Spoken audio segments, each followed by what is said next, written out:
Aliya be be یوں سویرا بیگم کے kitchen میں آ کر چلانے پر بری طرح چونکی تھیں۔ زیادہ بنو مت، ایک تو بیٹی کو میرے بیٹے کے پیچھے لگا دیا، اوپر سے انجان بننے کی ایکٹنگ ہو رہی ہے۔ واہ! کافی اونچی آواز میں انہوں نے اپنے اندر کی بھڑاس نکالی۔ وہیں اندر آتی کرن اور کشش بھی ایک دوسرے کو دیکھنے لگی۔ کیسی باتیں کر رہی ہیں میری بیٹیاں ایسی نہیں ہیں۔ عالیہ بیگم کا دیدہ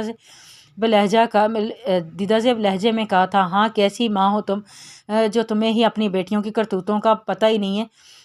ہاتھ لہرا کے بولتی وہ کوئی جاہل عورت ہی لگ رہی تھی۔ کیا ہو گیا سویرا بھابی، اتنا چلا کیوں رہی ہیں؟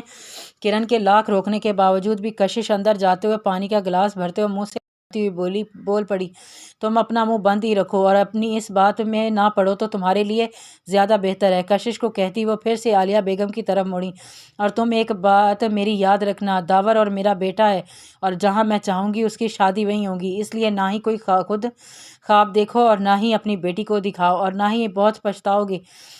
غصے سے کہتی وہ وہاں سے باہر نکل گئی تھی، جبکہ دروازے میں کھڑی آنکھوں میں ڈھیروں آنسو لیے کرن کو انہوں نے نفرت اور حقارت سے دیکھا۔ ماما، کرن مرے ہوئے قدموں سے اندر داخل ہوئی، آنسو بے اختیار بہتے جا رہے تھے۔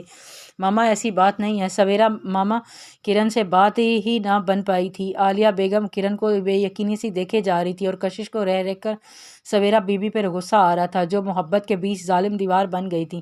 عالیہ بیگم بنا کرن سے کچھ کہے وہاں سے نکل گئی تھی، اور کرن پھوٹ پھوٹ کر رو دی تھی۔ سب ٹھیک ہو جائے گا، کرن نے دکھی لہجے سے کہا۔ کرن کو تسلی دی۔ نہیں، پتہ نہیں اب مما کا کیا کریں گی۔ کرن کو فکر ستائے جا رہی تھی۔ کچھ بھی نہیں ہوتا، اللہ پر بھروسہ رکھو، اور یہ سویرا ماما، ان کا تو کچھ کرنا پڑے گا۔ اپنا دماغ میں ترکیب لڑاتے وہ بہت دھیمی آواز میں بولی، کیا مسئلہ ہے تمہارا؟ ایک تو تمہاری مدد کی، اوپر سے ایسے بیہیو کر رہی ہو جیسے پتہ نہیں کیا کر دیا ہے میں نے۔ حاذق نے سے خوب غصے میں سنا دی تھی، یہ سب ہوا بھی آپ ہی کی وجہ سے ہے، اور آپ کو پتہ ہے کہ مجھے کافی نہیں پسند۔ آپ نے جان بوجھ کے اناشا کی آنکھیں جلملا گئی تھیں، لیکن لہجہ سخت تھا۔ حاذق نے ماتھے پر بل ڈال کر اسے دیکھا۔ کسی کی پسند ناپسند یاد رکھنے کے لیے اسے بندے کو بھی یاد رکھنا ضروری ہوتا ہے۔ حاذق کے لہجے کی جلن اناشا سے چھپی نہ رہ سکی تھی۔ لب بیچے وہ وہاں سے باہر نکلی اور آفس کی جانب بڑھی۔ حاذق بھی سر جھٹک کر آفس آیا تھا، لیکن وہ وہاں نہیں تھی۔ حاذق اگنور کرتا ہوا اپنے کام نپٹانے لگا، لیکن اپنا دھیان ایک لمحے کے لیے بھی اس سے نہیں ہٹا پایا تھا، اور وہ اپنے ضبط کو آزماتی اپنی سیٹ پر بیٹھی حاذق کے لفظوں پر غور کرتی رہ گئی تھی۔ واقعی صحیح ہی تو کہا ہے، میں اسے کون سا یاد ہوں گی جو میری پسند ناپسند کو وہ یاد رکھے گا۔ آنسو بہہ کے گالوں پر آ گئے تھے۔ غریب کو تو محبت کرنے کی بھی اجازت نہیں ہونی چاہیے۔ رات کو سب کے سمجھانے کی ٹیبل پہ ایک ساتھ بیٹھے تھے۔ اس کی سبھی خاموشی غیر معمولی تھی۔ اس سب میں ایک کشش تھی جس کی نظریں دادا جی پہ ٹکی تھی۔ جو کام وہ کر چکی تھی اب اس کے ایکشن کا انتظار کر رہی تھی۔ کھانا تقریباً سبھی کا اہتمام پذیر ہو چکا تھا۔ اتنے میں یامین نے ٹیبل چھوڑا کہ دادا جی کی آواز آئی، ایک منٹ، مجھے سب سے ایک ضروری بات کرنی ہے۔ دادا جی کے کہنے پر یامین دوبارہ ٹیبل پر بیٹھ گیا تھا۔ جبکہ آپ سب ہی جانتے ہیں کہ ماشاءاللہ سے اب سب بچے بڑے ہو گئے ہیں، تو اب ان کی شادی خانہ آبادی کرا دی جائے۔ دادا جی کی بات پر کشش کے چہرے پر مسکراہٹ آئی تھی۔ وہیں سویرا بی بی کے کان کھڑے ہوئے تھے۔ اس لیے اس بار میں نے اسے ایک فیصلہ لیا ہے، یامین اس گھر کا بڑا بیٹا ہے۔ اصولاً سب سے پہلے تو یامین کی شادی ہونی چاہیے، لیکن ہمارے یامین سے بات ہو گئی ہے، وہ بہت جلد اس بارے میں فیصلہ لے لے گا۔ دادا جی نے تمہید باندھی تو سبھی کی سانسیں اٹکی۔ اسی طرح دوسرے نمبر پر ہے داور بیٹا، ان کا رشتہ بھی ہو جانا چاہیے۔ داور اور یامین کی شادی ایک ساتھ کر دیں گے۔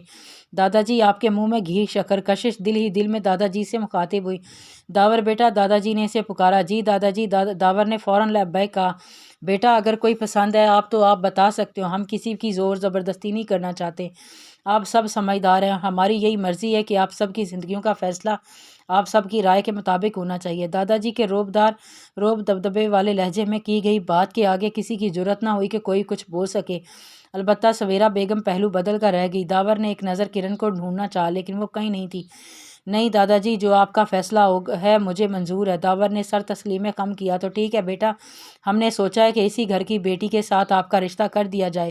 داور کا دل دھڑکا۔ سبھی کی سوالیہ نظریں دادا جی پر اٹھی تھیں، جبکہ کشش مطمئن آنکھوں میں چمک لیے بیٹھی دادا جی کو دیکھ رہی تھی۔ عزیز بیٹا، پاس بیٹھے عزیز کو پکارا۔ جی بابا، وہ بھی فوراً لبیک کہتے آگے ہوئے۔ ہم آپ کی بیٹی، ہماری پوتی کرن کا رشتہ داور سے طے کرتے ہیں، کیا آپ کو کوئی اعتراض تو نہیں؟ عزیز صاحب نے ایک نظر عالیہ کو دیکھا، جنہوں نے نفی میں سر ہلایا۔ نہیں بابا جی، کرن مجھ سے زیادہ آپ کی بیٹی ہے، آپ اس کے لیے جو بھی فیصلہ کریں گے درست ہوگا۔ دھیمے دھیرے کہتے وہ اپنے باپ کا مان بڑھا گئی تھیں، لیکن سویرا بی بی کچھ کہنے لگی تھی کہ حیات صاحب نے انہیں ٹوک دیا تھا۔ کیا ہوا بہو، کچھ کہنا چاہتی ہو؟ انہوں نے بھی کچھ تیکھے انداز میں پوچھا۔ نہیں، شوہر کا اشارہ سمجھتے ہوئے وہ خاموش ہو گئیں۔ اس گھر کا بڑا میں ہوں اور یقیناً ہر فیصلہ میری ہی من منشا سے ہوتا آیا ہے اب تک، سوا ایسے ایک فیصلے کے جس میں میری رضا منفی شامل نہیں تھی۔ وہی فیصلہ اس گھر اور اس گھر کے بچے کے لیے اچھا ثابت نہ ہوا، اور وہ سب جانتے ہیں۔ بہت ٹھہر کے انہوں نے سویرا بی بی کو بہت کچھ باور کروا دیا تھا، اور وہ منہ بناتی سر جھکا گئی تھی۔ تو ٹھیک ہے، اس جمعے کو دونوں کا باقاعدہ رشتہ طے کر لیا جائے گا، اور یامین کی شادی کا بھی کسی سے کروا دی جائے گی۔ مبارک ہو۔ کشش کی چہکتی ہوئی آواز آئی تھی۔ سویرا بیگم نے لب بیچے تھے، داور کی خوشی کا کوئی ٹھکانہ نہیں تھا۔ اٹھ کر دادا جی کے گلے لگا۔ یامین نے بھی گلے لگ کر مبارکباد دی تھی۔ کشش فوراً سے فریج سے کیک نکال لائی اور سب کا منہ میٹھا کرانے لگی۔ سویرا بی بی کشش کا ہاتھ پیچھے کر دیا تھا اور منہ بناتی وہاں سے واک آؤٹ کر گئی تھی۔ عالیہ جانتی تھی اب سویرا بی بی نے ہے، لیکن دادا جی کے سامنے سبھی خاموش تھے۔ عزیز صاحب نے بھی داور کو گلے لگایا تھا، عالیہ نے بھی پیار کیا تھا۔ حیات صاحب کندھے پہ تھپکے اندر بڑھ گئے تھے۔ کچھ بھی کر لیتے، باپ کے سامنے کھڑے نہیں ہو سکتے تھے۔ یامین پتر، اب تو بھی آگے بڑھ اپنی زندگی میں۔ بیٹا، مجھے آپ کی اور داور کی خوشی ایک ساتھ دیکھنی ہے، دادا جی نے بہت پیار سے اپنے پیارے پوتے سے کہا تھا۔ جی، یامین نے کن اکھیوں سے کشش کو دیکھا جو داور کو بار بار چھیڑ جا رہی تھی۔ سمیر بھی اس کا خوب ساتھ دے رہا تھا، اور دادا جی کو یامین کچھ چھپ سا لگا تھا۔ اچھا، اب سب متوجہ ہوں، رشتہ تو طے ہو جائے گا، لیکن شادی یامین اور داور کی ایک ساتھ ہی ہوگی، اس میں کوئی رد و بدل نہیں ہوگا، اس لیے اس بارے میں کوئی بات کسی کی نہیں سننے جائے گی۔ دوسرے لفظوں میں، آپ سب مل کر میرے یامین پتر کے لیے لڑکی ڈھونڈیں۔ ہرے! دادا جی نے ہنسی مذاق میں بات کی تو کشش نے نعرہ لگایا، یہ تو اس کا فیورٹ کام تھا۔ نہیں دادا جی، میں فی الحال ایسا کچھ پلان نہیں کر کے بیٹھا، اس لیے اس ٹاپک کو نہ چھیڑیں، یامین نے سنجیدہ انداز میں کہا تو کشش نے منہ پھلا لیا۔ پتر جی، ایسے کب تک چلے گا؟ دادا جی اداس ہوئے۔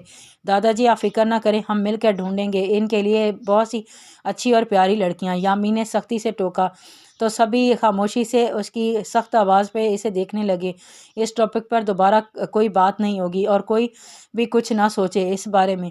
یامین انگلی اٹھاتا کشش کو وارن کرتے وہاں سے چلا گیا۔ دادا جی نے مسکرا کر کشش کو دیکھا تو وہ بھی مسکرا دی۔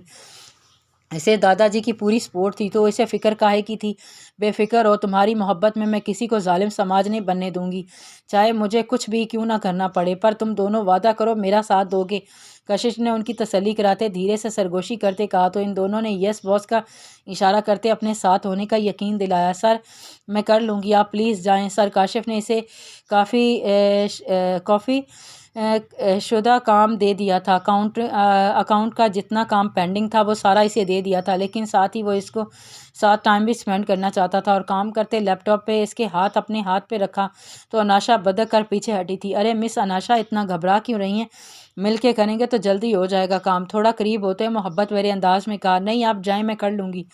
اب کی بار تھوڑی سختی سے کہا تو وہ لب بیچ سے باہر نکل گیا تھا۔ اناشا نے سکھ کا سانس لیا اور واپس سیٹ پر بیٹھ گئی تھی اور کام شروع کیا، اور اتنا بیزی ہو گئی کہ وقت گزرنے کا احساس ہی نہ ہوا۔